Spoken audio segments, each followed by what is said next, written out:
আর দর্শক 2024-25 অর্থ বছরের প্রস্তাবিত বাজেট নিয়ে আলোচনা করতে আমাদের সঙ্গে স্টুডিওতে রয়েছেন অর্থনীতিবিদ মাসরুর রিয়াজ।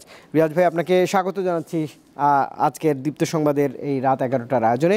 আপনার কাছে শুরুতেই জানতে চাই যে সামষ্টিক অর্থনীতিতে এক ধরনের চাপের মধ্যেও 7,97,000 কোটি টাকার বাজেট দিলেন অর্থমন্ত্রী, তার ক্যারিয়ারের প্রথম বাজেট দিলেন।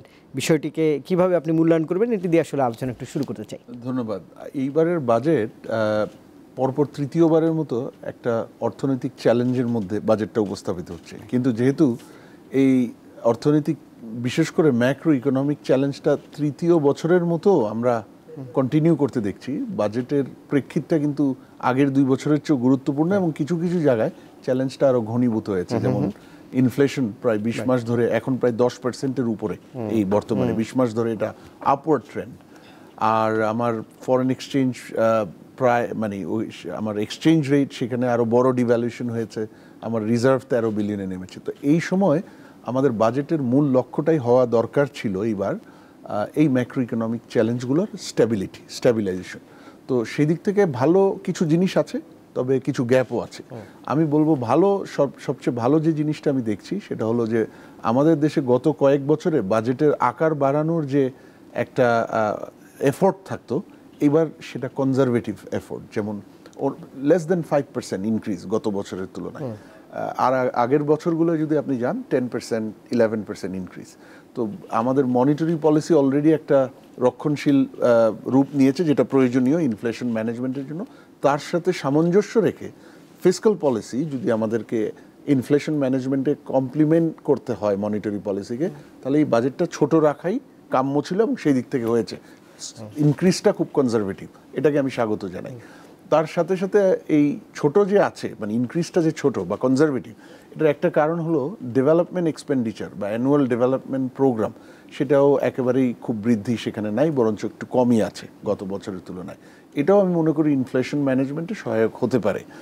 আর এই অ্যানুয়াল ডেভেলপমেন্ট প্রোগ্রাম সেটা যদি কম থাকে, আমার ডেভেলপমেন্ট প্রজেক্টস কমবে এই বছরটাতে। সেটা হয়তো ফরেন এক্সচেঞ্জ ম্যানেজমেন্টে আমাদের যেখানে ইম্পোর্ট ডিমান্ড, ডলার ডিমান্ড একটু কম রাখতে হবে আগামী মাসগুলোতে, ডেভেলপমেন্ট প্রজেক্ট কিন্তু বেশিরভাগই তার একটা ইম্পোর্ট কম্পোনেন্ট থাকে, সুতরাং সেই জায়গাতেও হয়তো এটা হেল্প করবে। কিন্তু যে জায়গায় কিছু কন্ট্রাডিক্টরি, বিপরীতমুখী পদক্ষেপ হয়ে গেছে, যেমন ইনফ্লেশন, একদিকে আমি বাজেট ছোট করছি বা ইনক্রিজটাকে ছোট রেখেছি, কিন্তু আবার এই ইনফ্লেশনের যে কষ্টটা মানুষ বা বিজনেস পাচ্ছে সেটা রিলিভ করার মতো তেমন কিছু কিন্তু দেখিনি। উল্টো অনেক জায়গায় করের হার বাড়ানো হয়েছে রাজস্ব বাড়ানোর জন্য। রাজস্ব বাড়াতেই হবে, কিন্তু করের হার বাড়িয়ে রাজস্ব আসলে বাড়ানো যায় না বেশিরভাগ সময়। উল্টো ইনফ্লেশনের সময় এটা আরও কষ্টটা অনেক জায়গায় বাড়িয়ে দিবে, এই জায়গাটা মাথায় রাখা প্রয়োজন ছিল। আর আরেকটা জিনিস যেটা হয়েছে যে ডেফিসিটটাকে ফাইন্যান্স করতে 2,56,000 কোটি টাকার ডেফিসিট, 1,37,000 কোটি টাকা লোকাল ব্যাংক বরোয়িং হবে এখন। এবং এনবিআর এর 4,80,000 কোটি টাকা আদায়ের একটা লক্ষ্য। আমি আসছি ওটা কতটা রিয়েলিস্টিক। তার আগে বলছি যে এই ডেফিসিট ফাইন্যান্সিং এর ডেফিসিটটাকে ফাইন্যান্স করতে 1,37,000 কোটি লোকাল ব্যাংক থেকে টার্গেট করা হয়েছে। এখন আগামী কয়েক মাস হয়তো আমাদের ইন্টারেস্ট রেটও বেশি, প্রাইভেট সেক্টর ক্রেডিট একটু গ্রোথটা কম থাকবে, কিন্তু তাই বলে 1,37,000 কোটি টাকার মতো প্রেশার যদি সেখানে ফেলে গভর্নমেন্ট বরোয়িং, তাহলে প্রাইভেট সেক্টরের জন্য যে টাকা যাওয়ার কথা সেটা গভর্নমেন্টের দিকে চলে যাবে, কারণ গভর্নমেন্ট লুক্রেটিভ বরোয়ার ব্যাংকগুলোর জন্য, সেফ বরোয়ার এই সময়।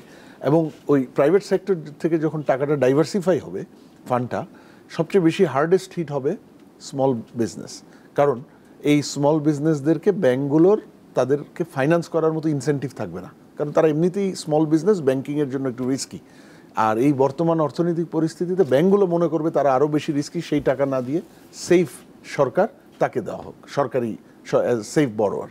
তো সেই জায়গাটা আমি মনে করি একটু প্রবলেম। আর রাজস্ব আদায়ের যে আপনি বলছেন 4,80,000 কোটি টাকা, এইটা একটু আমার মনে হয় অ্যাম্বিশাস হয়ে গেছে বর্তমান অর্থনৈতিক ইয়েতে। এমনি তো হিস্টোরিক্যালি আমরা রাজস্ব আদায়ের ক্যাপাসিটি আমাদের একটু কম, রেকর্ডটা দেখা যায় যে সবসময় একটু আন্ডার পারফরমেন্স থাকে। আর এইবার তো অর্থনৈতিক পরিস্থিতি একটু জটিল, আপনার ইন্টারেস্ট রেট হাই, ডলারের সংকট আছে, ইম্পোর্ট কম্প্রেসড, সাপ্লাই বা র মেটেরিয়ালস অ্যাক্সেস কম্প্রেসড। এই সময় আমি অর্থনীতি যদি সবল না থাকে, আমার ট্যাক্সটা আসবে কোত্থেকে? তখনই কিন্তু আরেকটা চিন্তা বা কনসার্ন উদ্বেগ সৃষ্টি হচ্ছে, তাহলে কি যারা ট্যাক্স দিচ্ছে বা যতটুকুই ভালো করছে তাদেরকে আরও বেশি চাপানো হবে, যেটা কিন্তু আসলে খুব আনফর্চুনেট হবে সেটা গেলে। তাহলে তো এটা একটি বড় চ্যালেঞ্জের জায়গা। এবং আরেকটি বিষয় একটু জানি যে সামাজিক নিরাপত্তা খাতের বরাদ্দ 1,36,026 কোটি টাকা, উচ্চ মূল্যস্ফীতি আপনি বলছেন সেটি নিরসনে তেমন কোনো পদক্ষেপ, বাস্তবসম্মত পদক্ষেপ হয়তো নেই, কিন্তু তার আবার বিপরীতমুখী উদ্যোগও আছে। রাইট। এই সময়ে এটি পর্যাপ্ত কিনা এই সামাজিক নিরাপত্তা খাতের জন্য যে বরাদ্দ?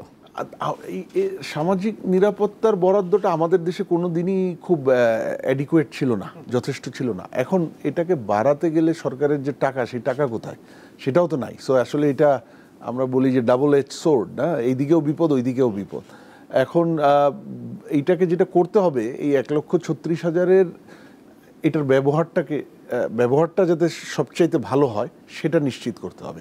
এটা অ্যাডিকুয়েট না, কিন্তু এখন ইনফ্লেশনের যে কষ্ট, যে ব্যাড ইম্প্যাক্ট, সেখানে যারা সবচেয়ে বেশি ভালনারেবল, সবচেয়ে বেশি আক্রান্ত, তাদের দিকে হয়তো আমি কিভাবে এই সোশ্যাল প্রোটেকশনের একটা অংশ ডাইভার্ট করতে পারি সেটা চিন্তা করতে হবে। কিন্তু একটু ব্রিফলি আরেকটা বিষয় মাসুর রিয়াজ জানতে চাই, কালো টাকা সাদা করার সুযোগ।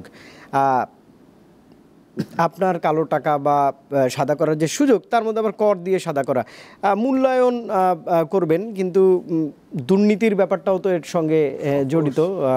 সেক্ষেত্রে এই সিদ্ধান্তটা আসলে কতটা, এটা আমি মনে করি খুব দুঃখজনক, এবং এটা দিয়ে কোনো লাভই হবে না। লাভ বলতে আমি বুঝাচ্ছি রাজস্ব আদায়ের ক্ষেত্রে কোনো লাভই হবে না। আপনি যদি আগের বছরগুলো যখন কালো টাকা সাদার সুযোগ ছিল সেই রেকর্ড দেখেন, খুবই অল্প পরিমাণ টাকা কালো টাকা থেকে সাদা হয়েছে। তাহলে এইটাকে আবার, এটা মাঝখানে বন্ধ হয়ে গেছিল, আবার রিইন্ট্রোডিউস করে আমরা তো একদিকে যারা রেগুলার ট্যাক্স পেয়ার, যারা তাদের কষ্ট করা ইনকাম থেকে 30%-এর মতো ট্যাক্স দিতে হবে এইবারের ইনক্রিজের পরে, তাদেরকে আমরা ডিসকারেজ করছি। আরেকদিকে দুর্নীতিকে এনকারেজ করছি, এবং এই দুর্নীতির কারণেই কিন্তু কিছুটা হলেও আমার আজকে ফরেন এক্সচেঞ্জ ইনস্টেবিলিটি সৃষ্টি হয়েছে। অনেকেই বলে ব্যাংকের থেকে যে টাকা চুরি হয়েছে এনপিএল এর মাধ্যমে, নন পারফর্মিং লোনের মাধ্যমে, এর একটা বড় অংশ বা দেশের বাইরে চলে গেছে, ট্রেড বেস মানি লন্ডারিং বা অন্যান্য, এবং এর সাথে অনেকে যারা প্রভাবশালী পজিশনে আছে তাদের দুর্নীতিও বলা হয়। তো এখন 15%, অর্ধেক টাকা যে কষ্ট করে সাদা টাকা অর্জন করেছে তার অর্ধেক ট্যাক্স দিয়ে কালো করতে পারে। তো ওই দিকেই তো ধাবিত হবে মানুষ। এটা খুবই, আমি মনে করি, একটা দুঃখজনক বিষয়, এবং এটা রিকনসিডার করে এটা উইথড্র করা উচিত আমি মনে করি। নিশ্চয়ই মাসুর রিয়াজ, আপনার এই পর্যবেক্ষণগুলোর জন্য অসংখ্য ধন্যবাদ, সময় দিয়েছেন আজকে দীপ্ত সংবাদে, এই জন্য আবার ধন্যবাদ জানাচ্ছি। ভালো থাকবেন। আপনার সঙ্গে আলোচনা হচ্ছিল 24-25 অর্থ বছরের বাজেট নিয়ে। ধন্যবাদ আপনাকে।